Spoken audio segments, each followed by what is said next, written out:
Good morning, students. How are you all? I hope you all are good. Students, today also we'll be continuing with our chapter. And again, at the end of the video, there is one test. So you have to give me your answers in the comments. With that say, let's get started. Yes, children, so let's continue chapter number 3 of Democratic Politics, Constitutional Design. Students, we have left our previous lecture with one question, and the question is, why should we accept the constitution made by this assembly more than 50 years ago? Right? So let's find out its answer. First point, constitution does not reflect the views of its member alone. So these are the reasons, these 6 points are the reasons behind why should we accept the constitution which has been made 50 years ago.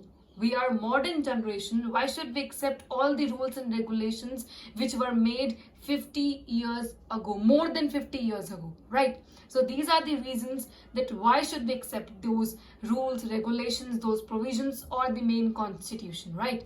First, constitution does not reflect the views of its member alone. Constitution is for everyone. Each and every provision is applied to all, so these provisions should be made in accordance to all. It will never reflect any one person's opinion. Okay, second point, many countries had to rewrite their constitution. It is so because the rules that have been made were not accepted by all. Like for example, Nepal has to rewrite its constitution because the provisions are not accepted by each and everyone. So there are certain countries who had to rewrite, उनको दोबारे अपना constitution लिखना पड़ा. Rewrite का मतलब क्या है? एक बार जो उन्होंने create किया था एक रफ वर्जन या फिर उन्होंने जो एक बार कॉन्स्टिट्यूशन बनाया, क्योंकि लोगों ने उसको एक्सेप्ट नहीं किया इसलिए उनको दोबारा से लिखना पड़ा. They have to rewrite. In some countries, constitution exists as a mere piece of paper. For some countries, constitution is a mere piece of paper. No one follows it properly. कई countries को constitution दोबारा से लिखना पड़ा और कई countries में constitution is just like a piece of paper जिसका कोई रोल नहीं है, जिसकी कोई वैल्यू नहीं है. ये तो कोई अदर कंट्रीज की बात. अब हम इंडियन कॉन्स्टिट्यूशन की अगर हम बात करें, Indian Constitution, no one has questioned its legitimacy, which is an unusual achievement.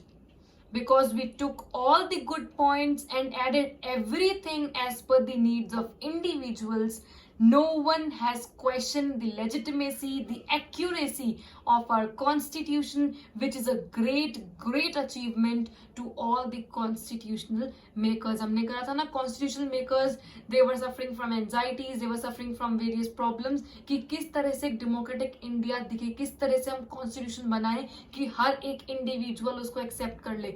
Other countries में ऐसी situation आ गई थी जहाँ constitution दोबारा से लिखा गया, ऐसी problem आ गई थी जहाँ constitution is just like a mere piece of paper.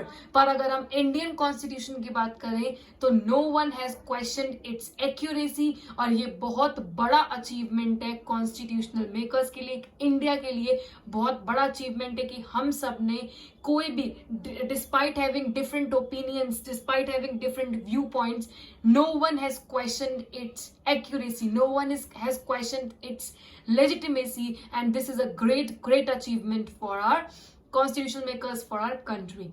Constituent Assembly represented the people of India. अब ये रीजन क्या है कि क्यों किसी ने क्वेश्चन नहीं उठाया, क्यों किसी ने इंडियन कॉन्स्टिट्यूशन के एक्यूरेसी पे क्वेश्चन क्यों नहीं उठाया, क्यों इंडियन कॉन्स्टिट्यूशन रीराइट नहीं किया गया, क्यों इंडियन कॉन्स्टिट्यूशन एक मियर पीस ऑफ पेपर की तरह हम क्यों नहीं ले रहे, इसको हमने क्यों इतना एक्यूरेट दिखाया, क्यों इतना, इसके अचीवमेंट के बिहाइंड रीजंस क्या है. फर्स्ट क्या है, constituent assembly represented the people of India. The people who are responsible for drafting the constitution are having different backgrounds, and this ensured a fair geographical share of members from all the regions of country. that all the provisions are made in consideration to all, because the people who are making decisions comes from different regions of India. जिन्होंने ये provisions बनाए, जिन्होंने rules regulations बनाए, वो different part से आए हुए हैं इंडिया से, तो उन्होंने अपने अपने opinions को reflect किया. तो इस तरह से पूरी country के लिए एक ऐसा निकल के आया, ऐसे provisions निकल के आए which is accepted by each and every one. That's why no one has questioned its legitimacy, no one has questioned its accuracy. ठीक है, क्योंकि जो कॉन्स्टिट्यूशनल मेकर्स थे वो डिफरेंट रीजन से आए हुए थे कंट्री के, उन्होंने अपने अपने ओपिनियंस को रिफ्लेक्ट किया, अपने अपने व्यू पॉइंट्स को रिफ्लेक्ट किया, और हर एक के व्यू पॉइंट पे बहुत सारे डिस्कशंस किए गए और प्रोविजंस बनाए गए, कॉन्स्टिट्यूशन बनाया गया. इसीलिए Indian constitution is acceptable bye all, and this is an unusual achievement for all the constitutional makers for India. ठीक है, तो ये कुछ रीजंस हैं, ये कुछ पॉइंट्स हैं जो क्या रिफ्लेक्ट करते हैं, जो क्या शो करते हैं कि हाँ, चाहे हमारा कॉन्स्टिट्यूशन 50 से भी ज्यादा साल पुराना है, पर अभी तक हम उसको क्यों एक्सेप्ट कर रहे हैं, क्यों फॉलो. देखो, अमेंडमेंट्स तो होते हैं, अमेंडमेंट्स तो हर कॉन्स्टिट्यूशन में होते हैं, चाहे कहीं में ज्यादा रिजिडिटी होती है, कहीं रिजिडिटी इतनी नहीं होती है. अमेंडमेंट्स चेंजेस तो होते रहेंगे, पर एक होता है रीराइट करना, पूरा हटा के दोबारा से लिखना. तो ऐसी कोई सिचुएशन इंडिया के साथ नहीं हुई. इसीलिए कुछ रीजंस हैं जो क्या शो करते हैं कि हाँ, इतना पुराना होने के बाद भी हम लोगों ने इंडियन कॉन्स्टिट्यूशन को एक्सेप्ट किया, which is a great achievement. ठीक है. Now the question that might arise is that the constituent assembly is being dominated by whom? कौन dominate कर रहा था constituent assembly को? ठीक है, कौन सी पार्टी थी? The assembly was dominated by Indian National Congress. Who dominated the assembly? Indian National Congress, the party that led India's freedom struggle. कौन dominate कर रहा था उस टाइम पे असेंबली को? Indian National Congress. Students, can you tell me when was INC founded? In which year? Yes, in year 1885. पर students, Congress में भी बहुत डिफरेंट पॉलिटिकल ग्रुप्स ओरिजिनेट होने लग गए थे, और उन पॉलिटिकल ग्रुप्स के अलग अलग ओपिनियंस थे. ठीक है, अब विद इन अ ग्रुप उनके डिफरेंट व्यू पॉइंट्स होने लगे थे. तो चलो थोड़ा और जानते हैं आईएनसी के बारे में. More facts. First, the assembly had many members who were not with Congress.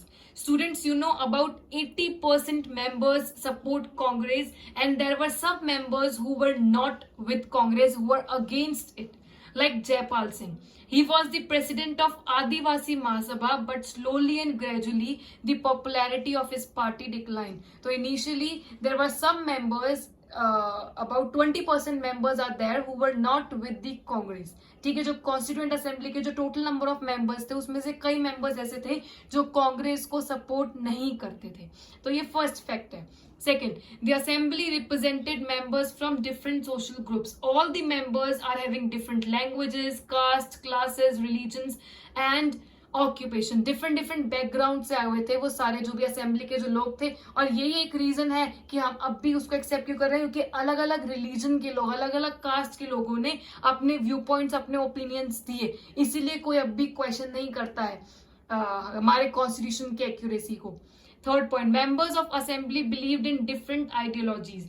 Each and every member have different opinions and different viewpoints. So these are some of the facts about INC. कि INC, although INC was dominating the constituent assembly, but there were certain groups which are having different opinions, which are having different viewpoints, which are not in favor of INC. तो ये कुछ facts हैं जो कि आपको समझने होंगे कि असेंबली में कई ऐसे मेंबर्स थे जो कांग्रेस के साथ नहीं थे. सारे जो भी मेंबर्स थे असेंबली के, वो डिफरेंट सोशल ग्रुप से आए हुए थे, different caste, religion, occupation, different language थी उनकी, और अलग अलग, क्योंकि अलग अलग लोग हैं तो उनके अलग अलग ओपिनियंस, अलग अलग व्यू पॉइंट्स भी होंगे. ठीक है, अब हम आते हैं मेन टॉपिक पर, जो कि है the working of constituent assembly. हमने कॉन्स्टिट्यूएंट असेंबली का मीनिंग करा, कितने मेंबर्स थे वो करा, कब इलेक्शंस हुए, कब सेग्रीगेशन हुआ, कौन डोमिनेट कर रहा था. अब क्वेश्चन आता है कि ये असेंबली काम कैसे करती है, हाउ कॉन्स्टिट्यूएंट असेंबली वर्क.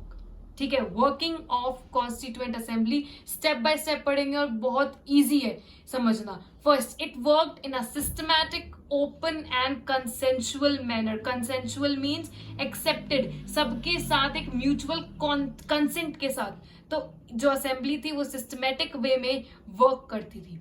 ठीक है, सबसे पहले क्या किया गया, basic principles were decided. Firstly basic principles decide किए गए, क्या क्या एम्स होने वाले हैं, क्या क्या हमें क्या क्या एम्स हमको अचीव करना है, क्या क्या हमारे ऑब्जेक्टिव्स होंगे. ठीक है, तो सबसे पहले प्रिंसिपल्स को डिसाइड किया गया.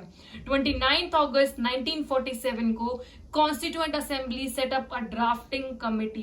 ड्राफ्टिंग कमेटी को बनाया गया जिसके चेयरमैन थे डॉक्टर बी आर अम्बेडकर.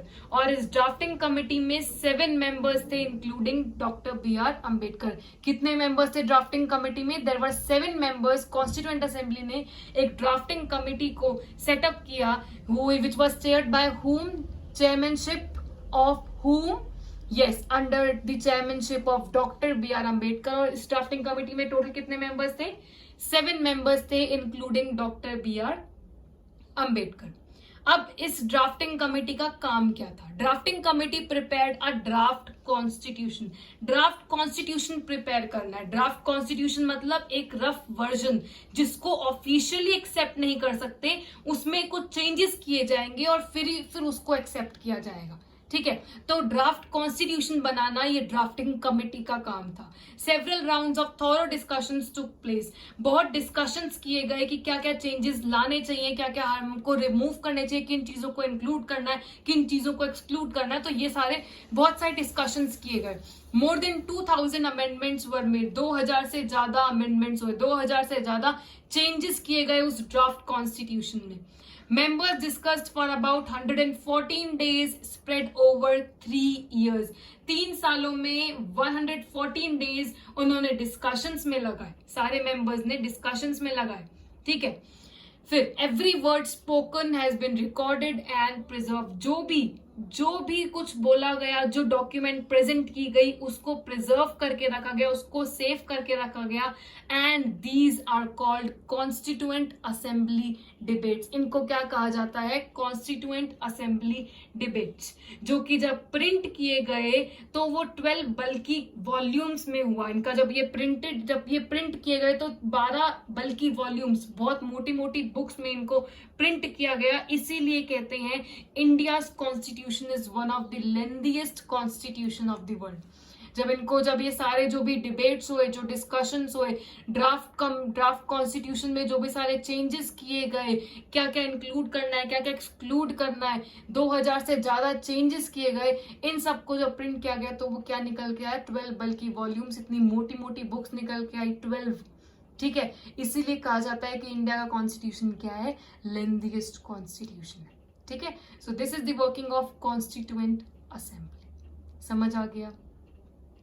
सबसे पहले हमने क्या करा कि हम क्यों एक्सेप्ट करें ऐसे कॉन्स्टिट्यूशन को जो कि 50 ईयर्स से पहले बनाया गया है. हम मॉडर्न जनरेशन है, हम क्यों एक्सेप्ट करें, हमने वो रीजंस पढ़े हैं. फिर लीड कौन कर रहा था? Indian national Congress. फिर उसके बाद हमने कुछ और फैक्ट्स पढ़े आईएनसी के बारे में, और ये है main working of constituent assembly. ठीक है, so that's it for today. Test time. How many members are there in drafting committee? ये मैंने इस स्लाइड्स में नहीं लिखा हुआ, आपको बताना है क्योंकि मैंने आपको समझाया है. तो अगर आपने समझा होगा तो आपको पता होगा कितने मेंबर्स थे ड्राफ्टिंग कमिटी में. ठीक है, that's it for today. I hope you understood everything, and if you have any doubts, feel free to ask me. Thank you and bye bye.